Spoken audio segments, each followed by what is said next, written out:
I was a gunner for about 5 years or so. I've been a mortarman for about 3 years.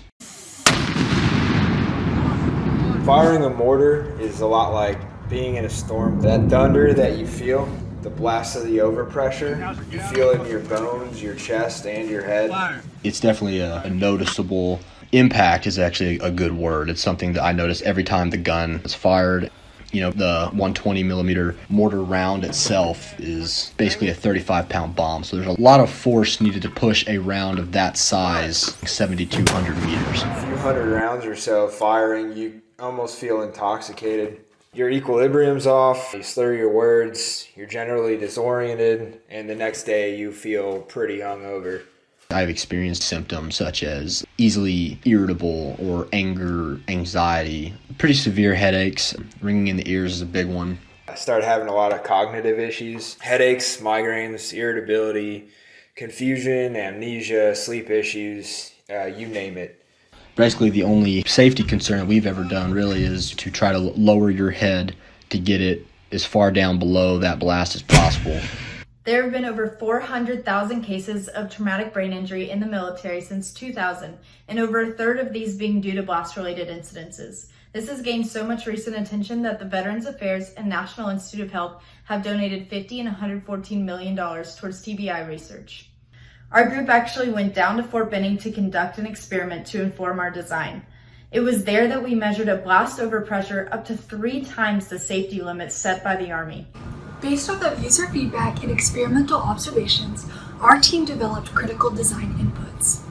1, that the design must reduce the blast overpressure to below the U.S. Army safety threshold of 4 psi. 2, that the device must allow the mortar ammunition to be properly aligned into the mortar tube.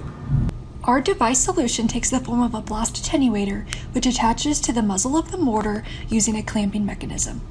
We used finite element analysis to test the structural integrity of our blast attenuator under various blast loading scenarios. We evaluated the first design input using computational fluid dynamics. By doing this, we found that we could decrease blast overpressure in 2 ways. First, as pictured in this pressure animation, using an angled attenuator device decreases the pressure exiting the mortar. Second, by increasing the mortar height with the device, mortarmen are farther from the expanding pressure at the mortar exit and are consequently exposed to lower pressure. Incorporating both of these insights into our final design, we were able to decrease the blast overpressure by 31%, resulting in a pressure below the 4 psi safety threshold. We were also able to get hands-on feedback when we brought our full-scale 3D printed prototypes down to Fort Benning and connected them to the end of the mortar tube. The mortarmen got a feel for them and confirmed that our device is not only functional, but is actually usable for them as well. To get this blast attenuator issued to the mortarmen though, a lot of testing still needs to be done with a fully manufactured device. So in order to have a device to test, we'll be relying on Army support, and they're also going to help us get safety approval so we can get this device in mortarmen's hands. We're planning on publishing papers that are going to pave the way and open the door for more innovation and research in this understudied area. We're innovating in a way that's going to reduce costs for the VA up to $13 million that was spent treating patients. And finally, we're protecting the mortarmen's brains. We're improving their quality of life. But don't just take it from me, take it from them.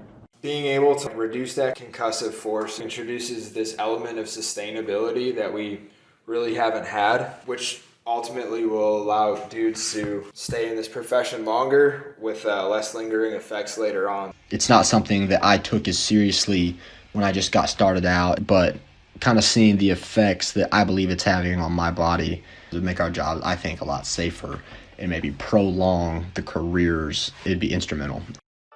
Honestly, I think what you guys are working on is awesome. Again, thank you. Appreciate it. It's a great thing that these ladies are doing, and myself and all of us over at Benning, we are very, very supportive, 100%.